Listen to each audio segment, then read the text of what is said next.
महकूम कौमें आज़ाद हो गई, पाकिस्तान बना है। इसकी बहुत बड़ी वजह कराची पोर्ट को नेहरू को नहीं देना था। कराची का एहसान माने पाकिस्तान कराची की वजह से बना है। पाकिस्तान रेलिवेंट है इस सारे खेल में, इंडिया रेलिवेंट नहीं है। अल्लाह ताला ने हमारी सुन ली। इस वॉर के बाद 99% चांस ये है सेटलमेंट में ईरान से सेक्शन खत्म हो जाएगी। 9.5 करोड़ का मुल्क खुलने वाला है for trade and things like that.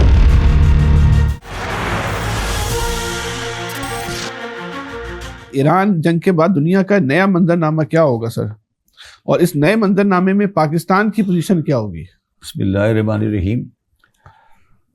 इस मंजरनामे का जो सरनामा है वो ये है कि जो दुनिया 27 फरवरी 2026 को थी, जब ये मंजरनामा सिमटेगा तो वो दुनिया की शक्ल और दुनिया की सोच वो नहीं होगी जो 27 फरवरी 2026 को थी।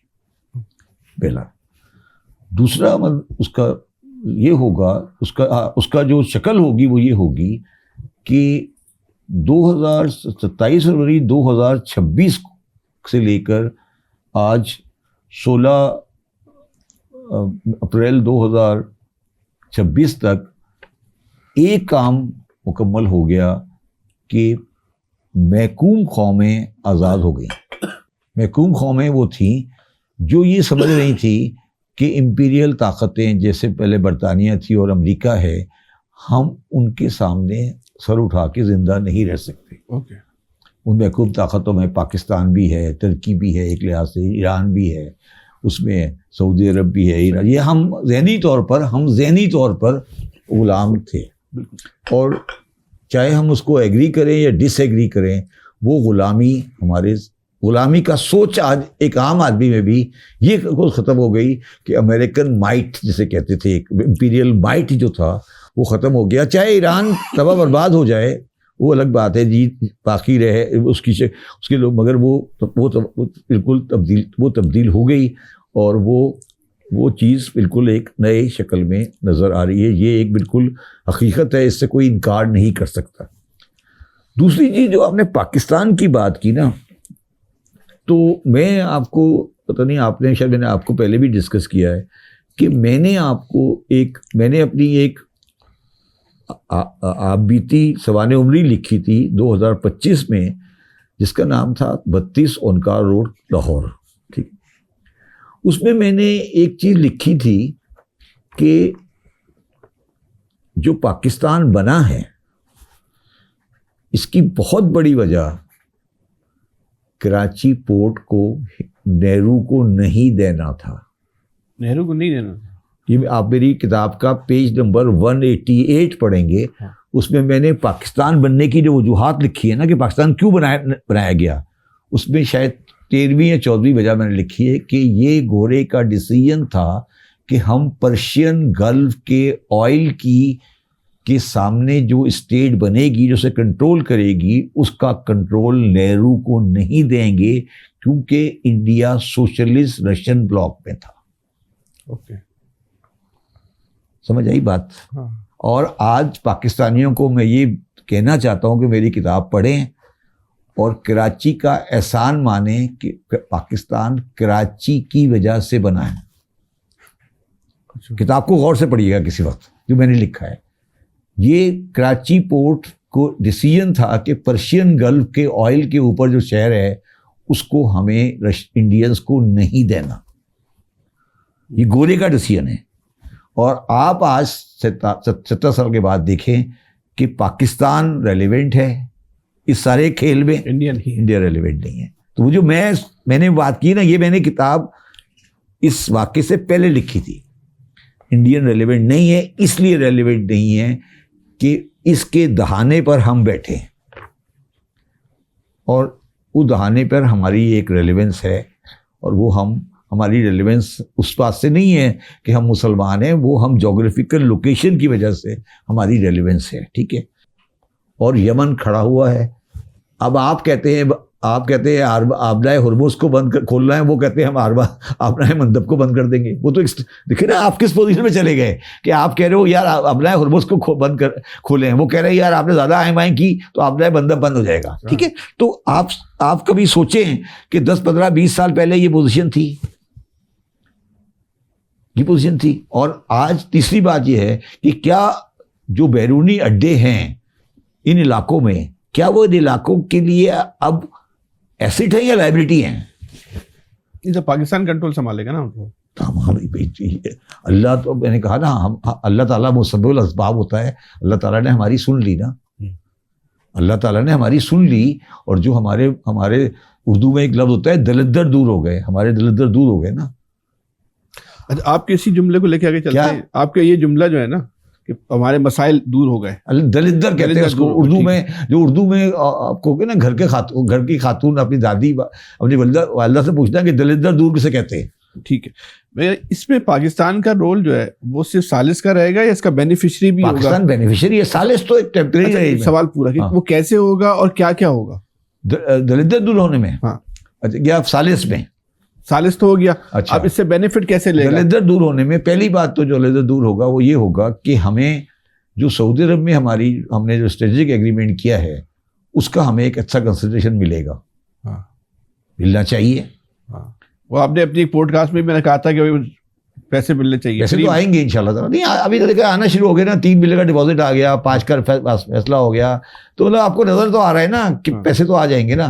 23,000 फौज है, अगर 23,000 फौज की वैसी रेमिटेंस आ जाएगी तो पैसे तो आ ही जाएंगे ना। ठीक, पहली बात। दूसरी बात यह है कि इस वॉर के बाद 99% चांस ये है सेटलमेंट में ईरान से सेक्शन खत्म हो जाएगी। ठीक है, अगर ईरान से सेक्शन खत्म होती है तो ईरान 9.5 करोड़ का मुल्क है, 9.5 आबादी का। 40 साल से वो सैंक्शन में बैठे हैं। उनको तकरीबन हर चीज में बड़ी सीरियस सपोर्ट चाहिए to remake their country. Okay, उनके पास आबादी ज्यादा नहीं है। ठीक है, तो आपके पास पूरा एक 9.5 करोड़ का मुल्क खुलने वाला है for trade and things like that. ठीक है, दूसरी चीज। तीसरी चीज है जो पाइपलाइन वो आपके दरवाजे तक ला चुके हैं गैस की, वो भी आ जाएगी। तो ये एनर्जी का मसला आपका हल होने जा रहा है इस चीज के तहत। चौथा तरीका ये है कि जो ईरान और इराक और पाकिस्तान में सारी 2 नंबरी हो रही थी, वो हो रही थी वाया दुबई। दुबई का भी गेम बच गया क्या? दुबई भी फारिग हो गया? नहीं, फारिग नहीं हुआ। देखिए, आप मुझे एक बात बताएं कि ईरान में 9.5 करोड़ की आबादी है, वो इंपोर्टेड आइटम इस्तेमाल कर रहे हैं, पेट्रोल बेच रहे हैं, तो उसकी सारी ट्रेडिंग कहाँ हो रही है?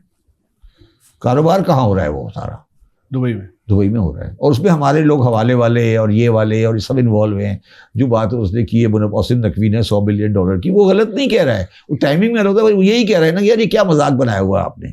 तो ये मजाक सेटल होने वाला है। ठीक है, अच्छा, दूसरी बात यह है कि दुश्मनी और दोस्ती सामने आ गई है। सऊदी अरब, पाकिस्तान, टर्की की कोलैबोरेशन तकरीबन फाइनलाइज होने जा रही है। ठीक है, इंडिया, दुबई और इसराइल की भी फाइनलाइज होने जा रही है। कोई हर्ज नहीं है इसमें, हो जाए, कोई हर्ज नहीं है। इसराइल से मेरी कोई दुश्मनी पर से नहीं है, इसराइल के एक्शन में दुश्मनी है ना। इसराइल एक मुल्क है, ठीक है, गलत वो फ़लस्तीनी डिसाइड करेंगे कि वो गलत है या सही है। अगर इसराइल स्टेट है और अगर वो अपनी बदमाशी गुंडागर्दी नहीं करता, ठीक है, वो फ़लस्तीनी डिसाइड करेंगे कि एक स्टेट होगी या 2 स्टेट होंगी या क्या होगा, वो डिसाइड करेंगे। वो तो मुल्क अरबों ने बनाया ना, मैंने तो नहीं बनाया था। वो तो ये इसराइल की कंट्री तो मैंने नहीं बनाई थी। तो पाकिस्तान का चौथा फ़ायदा ये है। 5वां फ़ायदा पाकिस्तान का ये है कि पाकिस्तान भी, मैंने कहा ना, जिस तरह महकूम कौमें आज़ाद हुई हैं ना, पाकिस्तानी भी एक महकूम कौम थे ना। उस सेंस में हम ये समझ रहे थे कि यार अमेरिका को नाराज़ करेंगे या अमेरिका के साथ कोई बंदा सामने खड़ा होगा तो वो उसको अमेरिका तबाह व बर्बाद कर देगा। जो डेविड आर्मिटाज ने कहा था ना कि जी हम आपको स्टोन एज में ले जाएंगे, जो ट्रम्प भी कहता है हम स्टोन एज में ले जाएंगे, तो स्टोन एज में ले जाने वाली कहानियाँ खत्म हो गई ना, वो स्टोरी हो गई ना। तो ये जो परसेप्शनल डिफरेंस है ना, ये परसेप्शनल डिफरेंस जो आया है ना, ये बहुत बड़ा है। ये अभी लोगों के अंदर जाएगा, अभी लोगों के एहसासात के अंदर जाएगा, लोगों की नफ्सियात के अंदर जाएगा, लोगों के दिमाग के अंदर जाएगा, तो पूरी कौम चेंज हो जाएगी। इतनी माशी पाबंदियों के बावजूद आप समझते हैं ना कि ईरान एक इस खित्ते की अब एक नई अस्करी कुव्वत बन गया ना? अस्करी क़ुव्वत बन गया जी, बिल्कुल सही। सही नहीं देखिए, मैं थोड़ा सा आपको क्लैरिफाई कर दूं, अस्करी क़ुव्वत नहीं बढ़ा उन्होंने, देखिए उसको मैं थोड़ा और क्लैरिफाई कर दूं। ईरान ने जितने भी अटैक किए हैं ना, जितने भी ईरान, अभी इस जंग को ना, मैं जंगी एक्सपर्ट नहीं हूँ, किसी जंगी एक्सपर्ट को बुलाना, वो आपको बताएगा। ईरान के जितने भी इस वक्त जो ईरानी फौज लड़ रही है, उसके पास हथियार क्या है? मैन पावर की जरूरत ही नहीं है कि मैन टू मैन जंग नहीं हो रही है। तो उनके पास कोई बड़े हवाई जहाज भी नहीं है। किससे जंग लड़ रहे हैं वो? मिसाइलों से, ड्रोन से, मिसाइल से। देखिए ना, उनके पास ईरान की जंग किससे, किस बात से, किस चीज से हो रही है? मिसाइल, लॉन्ग रेंज मिसाइल से हो रही है। ठीक है, मैं एक्सपर्ट नहीं हूं, मगर मेरा ये नॉलेज कहता है कि लॉन्ग रेंज मिसाइल, ये जो लड़का कैमरामैन है ना, ये भी घर बैठ के बना सकता है। टेक्नोलॉजी इतनी पब्लिक है, ये आपको अर्ज कर रहा हूं। लॉन्ग रेंज मिसाइल एक ऐसा डेडली वेपन है जो कि घर बैठ के ड्रोन बन सकता है आज के ज़माने में। ठीक है, और ईरान जंग कहाँ जीता है? आपके ख्याल में ये जंग जीता है कहाँ? कब जीता है? कब आके अमेरिकन की टांगे कब हिली हैं? किस वक्त अमेरिकन ने कहा है कि यार ये हमारे खिलाफ चला गया है? व्हाट वाज द टाइम आपके ख्याल में? जब उनकी कैलकुलेशन ईरान के हवाले से बुरी आउट हो गई ना, उनको अंदाजा नहीं था। नहीं, आप समझे, आपने हुर्मुज़ जो उसने बंद किया। नहीं, आपने हुर्मुज़ पे नहीं हुआ। वो टांगे उस वक्त कापी जब सऊदी रिफाइनरी हिट हो गई। ओके, जब कुवैत की रिफाइनरी हिट हो गई, जब कतर की रिफाइनरी हिट हो गई। ये अमेरिका के पास कैलकुलेशन नहीं थी यहाँ अटैक कर? नहीं, कैलकुलेशन तो थी, कैलकुलेशन तो थी, मगर उस रिफाइनरी के सामने कोई डोम नहीं था प्रोटेक्टिव। ओके, इसराइल में वो कहते हैं कि उनके पास एक डोम है जो मिसाइल को प्रोटेक्ट करता है शायद, और मुझे लगता है कि वो शायद डोम, टेक्निकली वो सही कह रहे हैं, शायद मैं कह रहा हूँ शायद। मगर सऊदी और इन स्टेट की जो इंस्टॉलेशन है, ये जगह है, वो इतना करीब है और इतना बड़ा एरिया में है कि वो ये यहाँ डोम नहीं बना सकते।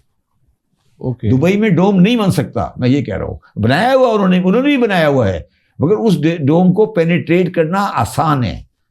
मतलब आप 2000 मील जाके देखिए ना, ईरान से मिसाइल चला अस्फहान से और वो जाके तल अवीव में गिरेगा, 2500 माइल है। उसकी एक्यूरेसी में प्रॉब्लम आ जाएगी। मगर जो 200 मील मारना है वो तो टक्कर के जग लगेगा ना जाके, वो तो दुबई। हाँ, सही बात। तो उसने ईरान को जग हरवाया है, उसने जितवाया है। जब उनके सारे रिश्तेदारों के घर में बम पड़े ना, तो देन दे रियलाइज कि यार ये तो, अच्छा उन्होंने फिर जाके कहा यार ये तो मरवा रहे हैं, आप हमें मरवा रहे हैं। उसके बाद आपने हुर्मुज़ आ गया। देखिए ना, आप दुबई का जब एयरपोर्ट हिट हो गया, सही है, दुबई कब चेंज हुआ? दुबई उस दिन चेंज हुआ जब दुबई का एयरपोर्ट हिट हो गया। जब दुबई का airport was a symbol of stability of Dubai, पूरे इलाके में सिंबल था ना कि ये ऐसी चीज है जिसको कोई आदमी हाथ नहीं डाल सकता। उस पर आपने टक करके टर्मिनल 3 पे एक मिसाइल मार दिया। सही है, आपने सऊदी की रिफाइनरी पे, टोटल की रिफाइनरी पे मिसाइल मार दिया। तो थिंग्स चेंज। तो अमेरिका के पास क्या चॉइस है? अमेरिका के पास यही चॉइस है ना कि ईरान में जाके न्यूक्लियर मार दे। मैंने एक ट्वीट किया था कि ईरान में न्यूक्लियर मार देंगे, क्या होगा उससे? और 2 लाख आदमी मर जाएंगे। लेकिन 2 लाख आदमी मर जाएंगे, फर्क क्या पड़ता है? आज 2000 मर रहे हैं, आज 2000 मर रहे हैं, 2 लाख मर जाएंगे, क्या होगा? देखिए ना, आज 2000 मर रहे हैं ना, तेहरान में 2 लाख आदमी मर जाएगा। लेकिन उसकी कीमत अमेरिका को अदा करनी पड़ेगी, और वो अफोर्ड नहीं कर सकता। और उसकी कीमत 2 कीमत है ना, एक तो अमेरिका अदा करनी, दूसरी फिर अमेरिका, जब अमेरिका जापान में गया था न्यूक्लियर के बाद, तो अमेरिका ने लैंड आर्मी उतारी थी।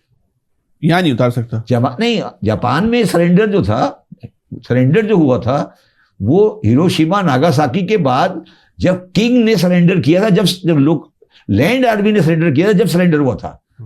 तो आप क्या, उस वक्त एक जनरल होता था, जनरल मैकआर्थर, जब मैकआर्थर दाखिल हुआ वहां पर, जब उन्होंने ओकिनावा में और जगह जाके अपनी आर्मी उतारी, तो फिर हिरोहितो ने कहा वो उस वक्त भी लड़ सकता था उससे, मगर उसने कहा कि नहीं, मैंने इंसानियत के लिए ख़त्म कर दिया। उसने जापान ने आर्मी डिसबैंड कर दी।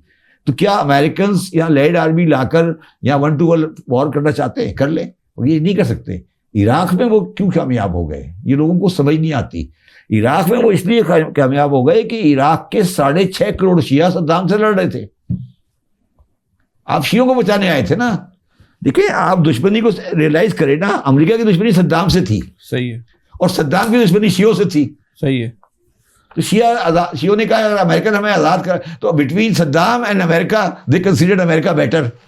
उनके पास 2 चॉइसेस थी ना। वो सद्दाम की मौत का जश्न भी मनाया गया था बकायदा। क्या जी? सद्दाम की मौत का तो बकायदा फिर जश्न भी मनाया गया था ना। नहीं, उसकी पिटीशन की बात नहीं है। 6.5 करोड़ इराकी जो कि अहले तशी हैं, जो साउथ में रहते हैं, वो तो सद्दाम के खिलाफ जद्दोजहद कर रहे थे ना। अगर उनको आके आज़ाद करवा लिया अमेरिका ने, अमेरिका को अंदर एक फोर्स मिल गई, फोर्स नहीं मिली, पूरी पॉपुलेशन मिल गई ना, आबादी मिल गई। पूरी आबादी 7.5-8 करोड़ की आबादी है इराक की, 6.5 करोड़ अहले तशी है, वो टोटली खिलाफ थे। अच्छा, यहाँ उसने कुर्दों को इस्तेमाल करने की कोशिश की और नहीं कर सका। वो यहाँ वो यही ड्रामाबाजी दोबारा कर रहे थे ना। वो शायद वो कर भी लेते कुछ इलाके। वो जो ईरान का शहर है ना तबरीज, ईरान का एक शहर है तबरीज, वो कुर्दिस्तान का हिस्सा है, कुर्द का हिस्सा है।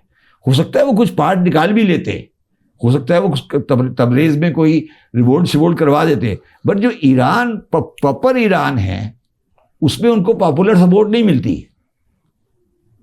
पॉपुलर सपोर्ट नहीं मिलती उनकी, इसलिए उन्होंने ये लैंड वाला ऑप्शन नहीं होता। अभी भी नहीं पता करने को, तो वो कर सकते हैं, कुछ भी कर सकते हैं। अच्छा, आया अमेरिका रेजिम चेंज करवाने था, लेकिन रेजिम तो और ताकतवर हो गई। वहाँ जो ऑर्गेनिक तहरीक थी वो भी हमेशा हमेशा के लिए खत्म हो गई, एक तवील अरसे के लिए। नहीं, ये मैं डिसएग्री करता हूँ। वो आप लोग, आप ईरान को नहीं समझे अभी तक। देखें,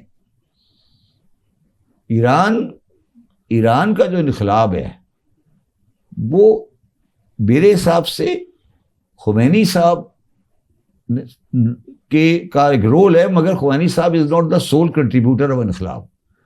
इनकलाब ईरान में 3 वजह से आया था। खुमैनी साहब का रोल है अपनी जगह पर, और एक रोल है डॉक्टर अली शरीयती का, और एक रोल है लेफ्टिस्ट का। नहीं, एक रोल है एंटी सावक। सावक वहाँ की इंटेलिजेंस एजेंसी थी जो कि लोगों में नहायत शदीद जुल्म किया करती थी। ये सारी जो तहरीक है ना, ईरान की जो तहरीक चली थी, ओरिजिनल तहरीक, वो एंटी सावक थी। अच्छा, उसके बाद क्या हुआ, जो अब बड़ी इंटरेस्टिंग बात है, जो मैं आज आप बात कर रहा हूँ, ये आपको गौर से सुनिएगा, फिर आपको समझ आएगी। ये ट्रंप और अमेरिकन जो है ना, ये उल्लू के पट्टे नहीं है। इनको भी कुछ नॉलेज होगी, जब ये अंदर आए थे। ये नॉलेज क्या थी और वो कहाँ गलत हुई, वो आपको समझाता हूँ। सावक चली गई, ठीक है। सावक की जगह पे कौन आया? सावक की जगह पर ट्रम्प के ख्याल में आ गए पासदाराना इनकलाब, जिसका नाम है IGRC। सही है। वो ये समझा कि सावक चली गई है और IGRC आ गई है, और ईरान का आम आदमी IGRC के खिलाफ है। इतने खिलाफ है जितना सावक के खिलाफ है। उसने अभी तक जितने बंदे मरे ना, अभी तक ईरान में इतने बड़े बंदे मरे हैं, सब सावक के, सब IGRC के हैं। कोई बंदा नॉन आर्जी से अल्लाह बंदा मरा ही नहीं अभी तक। आप चेक कर लें, जितने बंदे अभी तक बड़े लीडर मारे गए हैं ईरान में, वो सब IGRC के लीडर हैं। सुलेमानी भी IGRC वाले थे। ये पूरी लाइन जो उड़ाई गई है, ये सब IGRC के थे। खामनाई साहब IGRC के थे। उनका ख्याल था कि ये एक नई सावक है, हम इसको खत्म करेंगे तो वो वापस ईरानी अवाम जो है आज़ाद हो जाएगी, जिस तरह पहले आज़ाद हुई थी। ये ईरान ट्रम्प से एरर हुई है। IGRC was not a replica of सावक। उन्होंने IGRC के बंदे मारकर IGRC को स्ट्रॉन्ग कर दिया, उल्टा पड़ गया वो। IGRC जो कि टेक्निकली वो ये सोच कर आए थे कि IGRC जो है वो सावक की तरह है, हम इसकी पूरी लीडरशिप को उड़ा देंगे तो कल को हमारे पास पूरी गवर्नमेंट आ जाएगी। आप लिस्ट उठाएं, और ये मीटिंग जो उड़ाई गई है, पजेश्कियान को क्यों नहीं मारा, अहमदी नजात को क्यों नहीं मारा? तो जब पहली न्यूज़ अगर आप देखें, जो फर्स्ट डे जब अमेरिका का हमला हुआ है, उसके बाद खबर आ रही थी कि पजेश्कियान मारा गया। याद है क्यों नहीं मारा गया पजेश्कियान? क्यों नहीं मारा गया अहमदी नजात? अच्छा, फिर आगे सुने, देखिए इसको और लिंक करें मेरी बात को। लारीजानी मारा गया, क्यों? आपके ख्याल में लारीजानी क्यों मारा गया? लारीजानी उस मीटिंग में नहीं था। लारीजानी उस मीटिंग में नहीं था जिसमें रैबर को मारा गया है। तो बेटी के घर पे मारा। क्यों मारा था लारीजानी को? क्यों नहीं मारा? क्यों? क्या जब वो लारीजानी को मार सकते तो पजेश्कियान को नहीं मार सकते? आपके ख्याल में क्यों नहीं मारा? लारीजानी आईजीआरसी का सेक्रेटरी था। उनका ख्याल था कि जब रैबर चले गए तो ये टेक ओवर कर लेगा। उन्होंने ये सोच के लारीजानी को मारा है कि लारीजानी आईजीआरसी को जिंदा रख सकता है, तो उन्होंने लारीजानी को भी मार दिया। अब वो हर उस आदमी को मार देंगे जो आईजीआरसी को जिंदा रखता है, मगर अब उनको ही समझ आ गई कि आईजीआरसी मारने से फर्क नहीं पड़ेगा। दैट इज वाई ये टेबल पर आए वापस। ये वापस टेबल पे इसलिए आए हैं कि इनको ये पता लग गया कि यार अगर हमने आईजीआरसी को मार भी दिया ना, पासदारान इनकलाब को, पासदारान इनकलाब जो है वो एक पैरेलल आर्मी है, आपको पता नहीं? और इसमें गलती को, मतलब ये एक पैरेलल आर्मी है। और मैं हमेशा से ये कहता हूँ एज ए पर्सन कि आईजीआरसी को मर्ज होना चाहिए फौज के साथ।